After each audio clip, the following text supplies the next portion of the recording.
আসসালামু আলাইকুম রহমতুল্লাহ। সুপ্রিয় শিক্ষার্থী, কেমন আছো সবাই? আমরা চলে আসলাম আবার নতুন একটি ক্লাসে। আমরা আজকের ক্লাসে আরো দুইটা লজিক ফাংশন নিয়ে আলোচনা করব।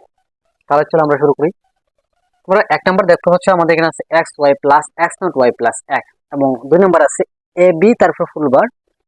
এটা আবার গুণাকার আছে আমাদের এ প্লাস বির সাথে। আমরা প্রথমে এক নাম্বারটা করি। এক নাম্বার আছে আমাদের X Y plus X not Y plus এক। তোমাদেরকে বলে রাখি, আমরা যখন লজিক ফাংশন করবো সর্বপ্রথমে চিন্তা করবো যে এটার উপর ফুল বার আছে কিনা। এখানে আমাদের ফুল বার নেই। দুই নম্বর চিন্তা করেন এখানে কোনো বুলিয়ান অ্যাপ্লাই করা যায় কিনা। এখানে কোনো বুলিয়ান কিন্তু অ্যাপ্লাই করতে পারবে না, ঠিক আছে। এখানে গুণেরও কিছু করতে পারবে না। তার মানে আমাকে কি করতে হবে, এখান থেকে কোনো কিছু কমন নেওয়া যায় কিনা তুমি সেটা দেখতে পারো। দেখো, যদি এখানে লক্ষ্য করো, এখানে ওই ওয়াই আছে, এখানেও ওয়াই আছে। তো আমরা একটা ওয়াই এখান থেকে কমন নিতে পারি। ওকে, এখান থেকে যদি একটা ওয়াই যদি আমরা কমন নিই, এখানে থাকবে আমাদের এক্স, এখানে থাকবে আমাদের এক্স নট। এখান থেকে তো আমরা ওয়াই কে কমন নেই নাই, সো প্লাস এক্স যা আছে তা। ওকে, তো ওয়াই যা আছে তা। তো এরপর আছে এক্স প্লাস এক্স নট। আমি কিন্তু তোমাদেরকে একটা সূত্র বলছিলাম, বুলিয়ান উপপাদ্যের ক্ষেত্রে এ প্লাস এ নটের কিন্তু ওয়ান হয়। তাহলে এক্স প্লাস এক্স নট কত হবে?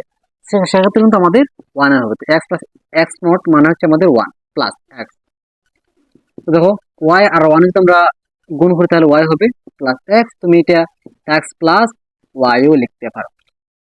সহজ না? একেবারে সহজ কিন্তু এগুলা, ঠিক আছে। তো এটা ছিল আমাদের এক নম্বর অঙ্ক। এখন চলো আমরা দুই নম্বরটা করি। তো দুই নম্বরে আমাদের কি আসবে? আচ্ছা, তোমরা একটু তুলে নাও। আমার হোয়াটসঅ্যাপের জায়গা এখন নাও হতে পারে, সো একটু আমি এগুলো মিটে দিচ্ছি। তো দুই নম্বরে লেখা আছে আমাদের কি, A B whole bar into A plus B. তোমাদেরকে প্রতি ক্লাসে আমি বলেছি এবং আজকে বলে রাখি, যখন আমাদের ফুল বার থাকবে প্রথম কাজ হচ্ছে আগে হোল বারের কাজ করা, ঠিক আছে। তো এখানে আমাদের এ বি হোল বার আছে, আমরা এটাকে কাজ করব।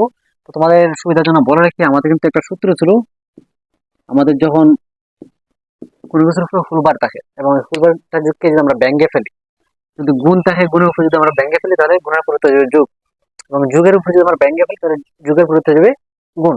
তোমরা এখানে দেখতে পাচ্ছ, এখানে এ বি আমাদের গুণ আকার আছে, আমরা এর উপরে ব্যাঙ্গে ফেলবো। তাহলে এখানে ছিল গুণ, হয়ে যাবে আমাদের এখানে যুগ, এর উপরে আসবে একটা নট, আর বির উপরে আরেকটা নট। বাট এখানে যদি আমাদের যুগ হয়ে যেত আর এর উপরে যদি আমরা ব্যাঙ্গে ফেলতাম তাহলে এখানে কিন্তু গুণ হয়ে যেত, ঠিক আছে। এটাকে ডি মর্গানের উপপাদ্য বলা হয়, ঠিক আছে। তো আমরা ডি মর্গানের উপপাদ্য অনুযায়ী আমরা একটা ব্যাঙ্গে ফেলবো, তাহলে কি হয়, আমরা এখানে ব্যাঙ্গে ফেলবো, যেখানে গুণ ছিল তো গুণের পরিবর্তে যে আমাদের যোগ, আর এর উপরে একটা নট লিখলাম, একটা নট, তারপর বির উপরে আরেকটা নট, ঠিক আছে। ওকে, তো এটা আবার গুণ আকার আছে এ প্লাস বির সাথে লিখলাম এ প্লাস বি।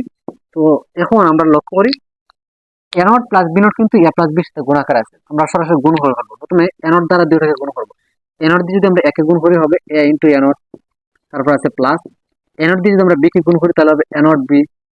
এ দিয়ে এ নট দিয়ে কিন্তু দুটোকে গুণ করা হয়ে গেছে, এরপর আছে প্লাস, দিলাম প্লাস। এখন বি নট দিয়ে আমরা এটাকে গুণ করবো। তো এ আর বি নট যদি গুণ করে হবে এ বি নট, বি আর বি নট যদি গুণ করে হবে plus B B not.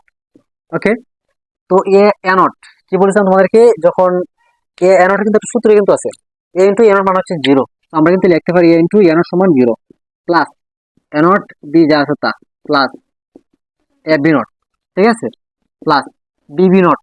B B নটে কিন্তু জিরো হয়, এ ইন্টু এ নট যদি আমাদের জিরো হয় তাহলে B into B not same তো জিরো হওয়ার কথাই, জিরো হবে।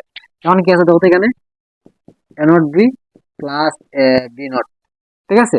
তো এখানে আমাদের A not B plus A B not, A not B plus A B not কিন্তু আমরা এ এক্সর বিও বলতে পারি, ঠিক আছে। আমরা তো এটা আলোচনা করি না, তবে নেক্সট আমরা এটা নিয়ে নেক্সট আলোচনা করবো। তো এটা ছিল মূলত আমাদের আজকে আলোচনা। আশা করি তোমরা প্রত্যেকে বুঝতে পারছো। আর এরপর যদি কোনো কনফিউশন থাকে অবশ্যই আমাকে কমেন্টের মাধ্যমে জানাবে, আমি তোমাদের কমেন্টের আলোকে ক্লাস দেওয়ার চেষ্টা করব।